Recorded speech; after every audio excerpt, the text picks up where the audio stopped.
Assalamualaikum warahmatullahi wabarakatuh. Bismillahirrahmanirrahim. Alhamdulillahi rabbil alamin. Wassalatu wassalamu ala asyrafil anbiya'i wal mursalin wa ala alihi wa sahbihi ajma'in. Bersyukur kita kehadirat Allah Subhanahu wa taala dengan limpah dan izinnya dapat jua kita bersama-sama dalam forum pada kali ini. Sebelum saya memperkenalkan ahli panel saya, kita sedia maklum bahawa poligami adalah satu isu yang sangat sensitif di kalangan masyarakat kita. Kebanyakan di kalangan masyarakat kita adalah isu-isu dari segi keadilan, dari segi nafkah, dari segi kasih sayang. Sebelum forum ini membahas yang lebih lanjut lagi tentang isu-isu yang semasa yang ada dalam poligami pada hari ini, saya akan memperkenalkan panel saya di sebelah kiri saya, iaitu panel pertama Ustaz Muhammad Arif bin Hud, dan panel ahli kedua saya iaitu Ustaz Muhammad Syukwafi bin Syaharuddin. Soalan yang saya akan ajukan kepada ahli panel pertama kita iaitu, apakah keadilan menurut Islam?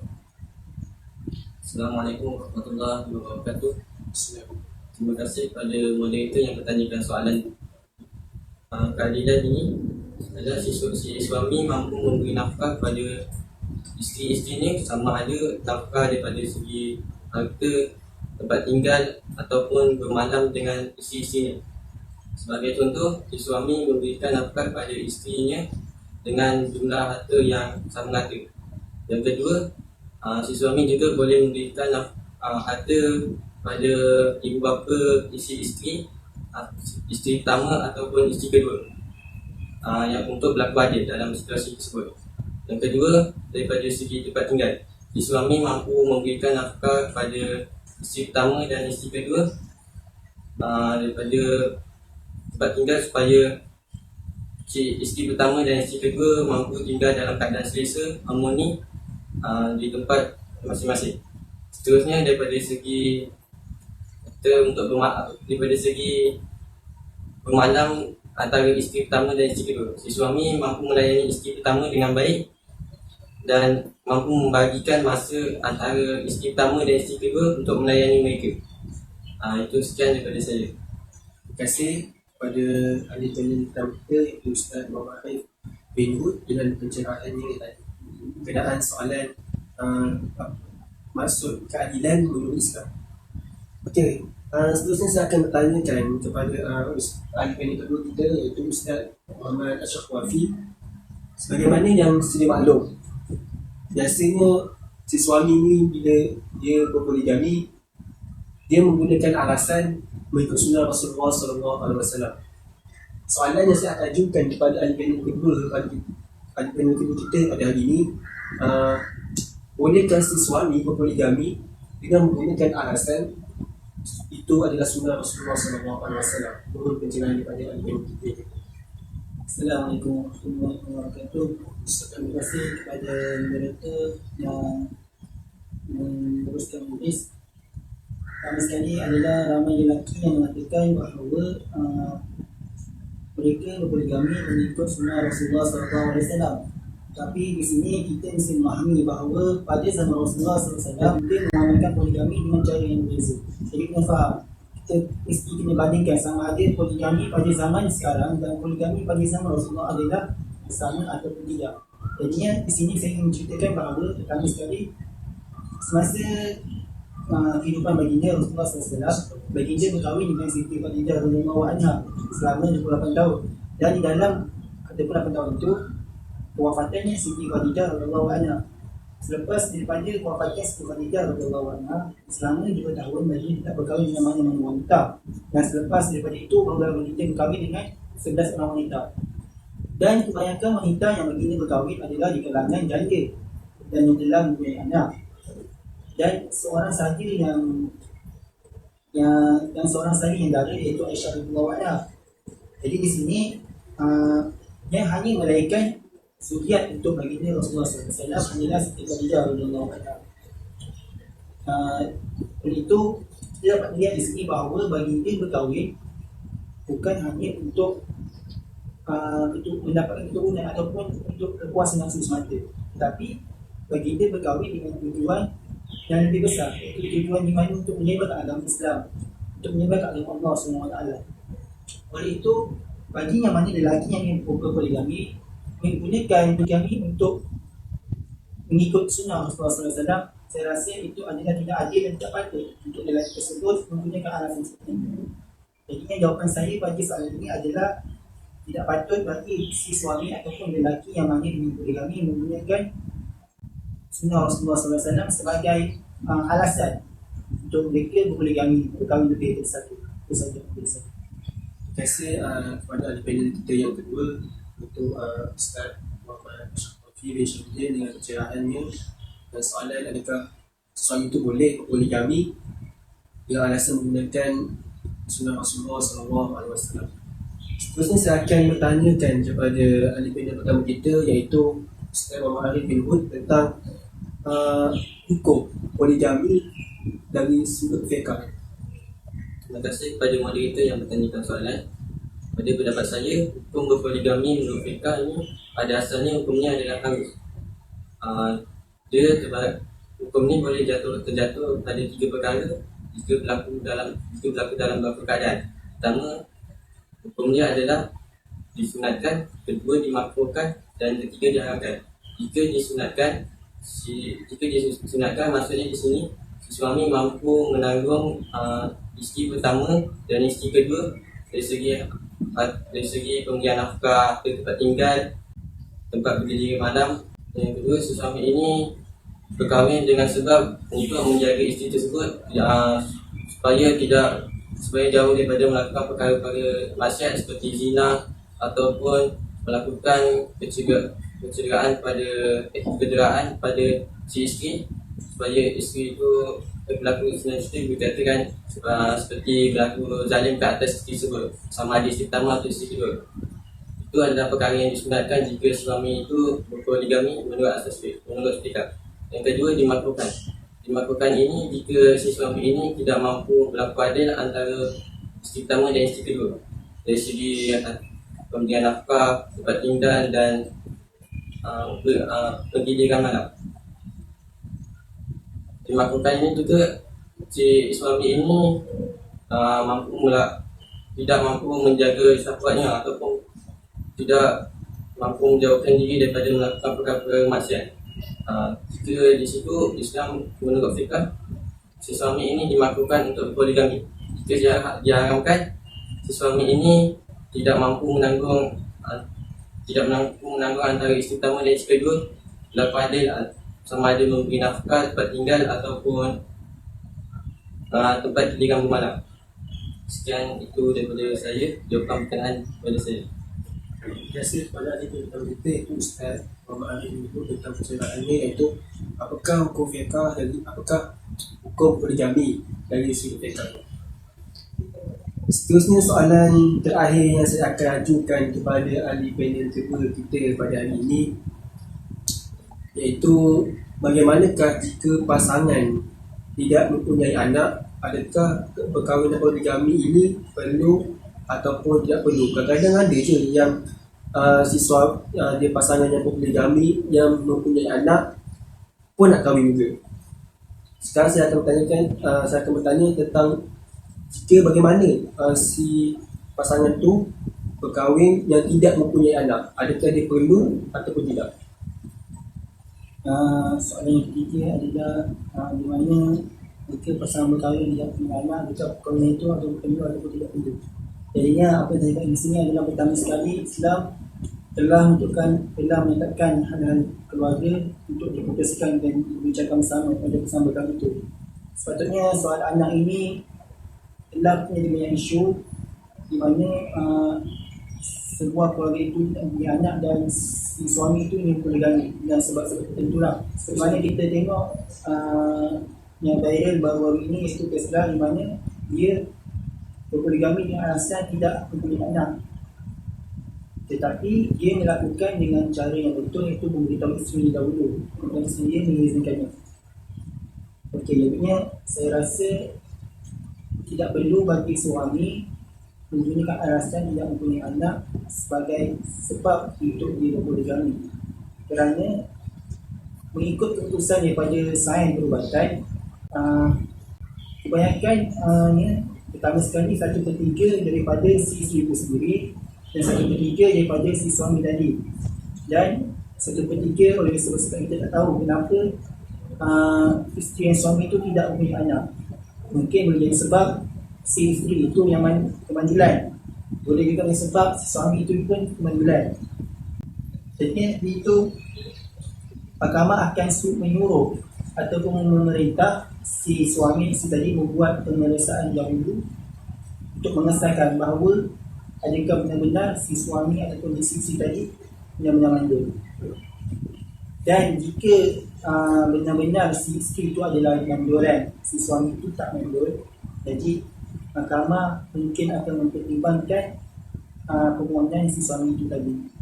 Tapi mahkamah akan juga melihat dari segi keuangan dan juga dari segi keuangan dan juga nafkah yang akan disertakan, sama ada si suami itu mampu ataupun tidak. Oleh itu, nanti di sini saya ingin berkata bahawa tidak mempunyai anak sepatutnya tidak perlu dijadikan alasan ini poligami, kerana anak adalah kurniaan daripada Allah SWT dan rezeki.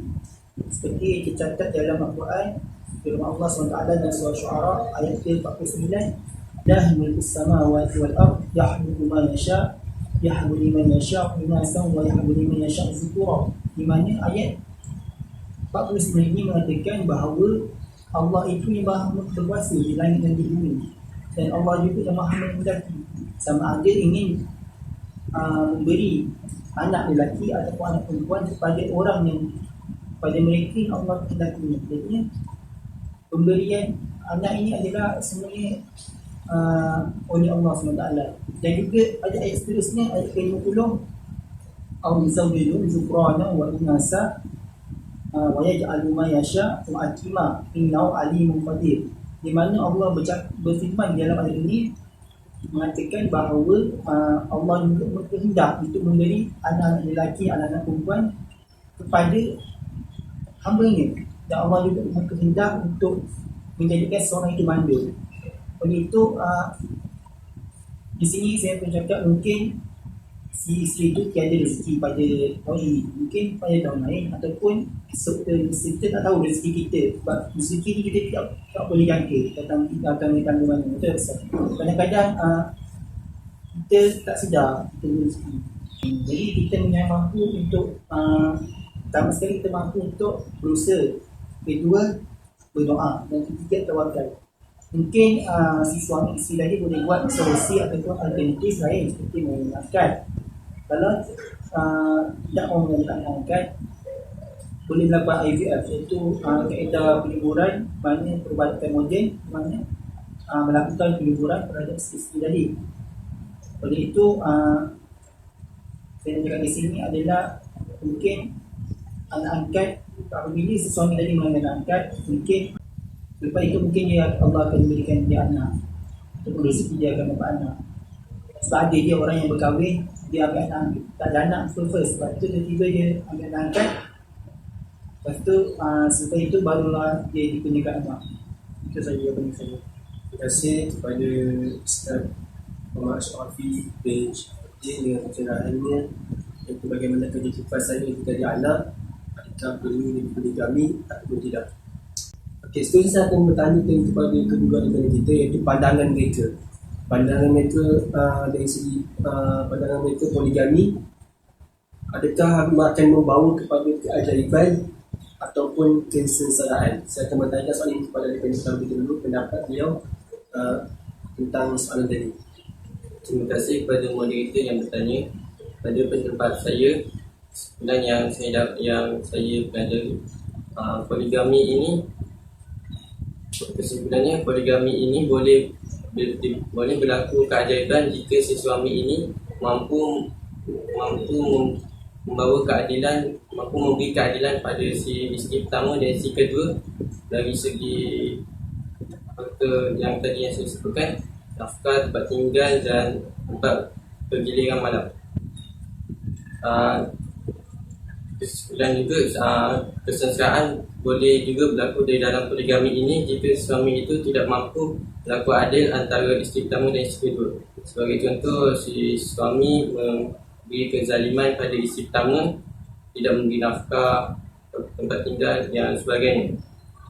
Seterusnya, poligami ini terus membawa kesengsaraan untuk berumah tangga.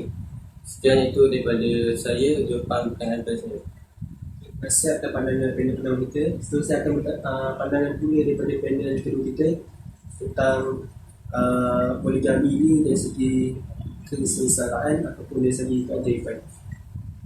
Pertama sekali, poligami ini adakah ia mampu untuk membawa keajaiban dan kesengsaraan, Ustaz?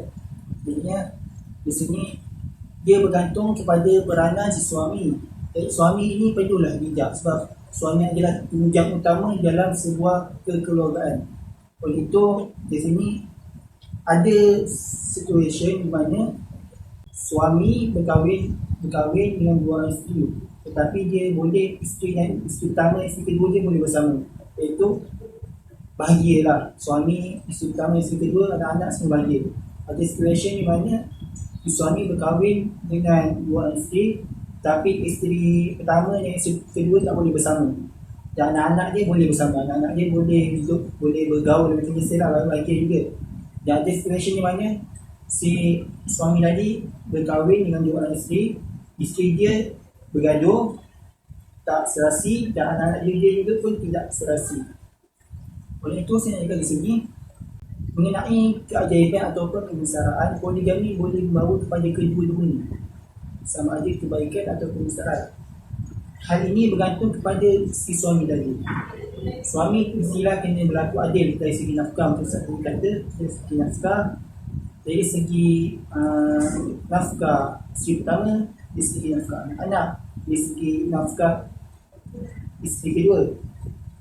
Jadinya tunjang utama dalam kekeluargaan di sini adalah suami. Suami perlu ada sifat toleransi terhadap isteri. Maksudnya dia tidak membanding-bandingkan isteri, maksudnya dia tidak melebihkan isteri kedua dan tidak melebihkan isteri pertama. Jadi itu sama rata adil.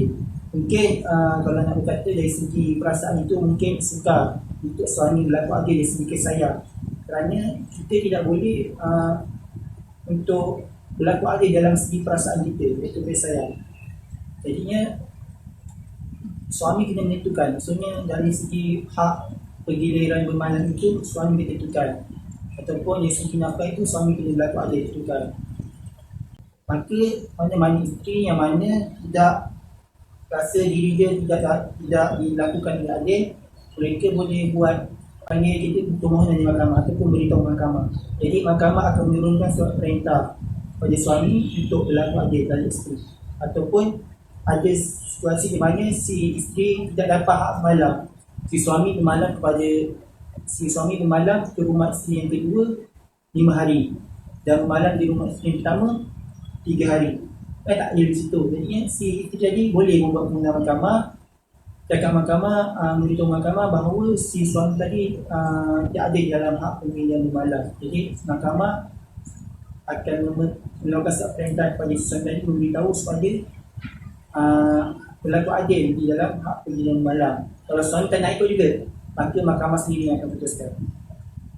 Itu saja menurut saya. Sekian, terima kasih kepada ahli panel kita tentang pandangan beliau poligami, iaitu kesengsaraan ataupun keajaiban.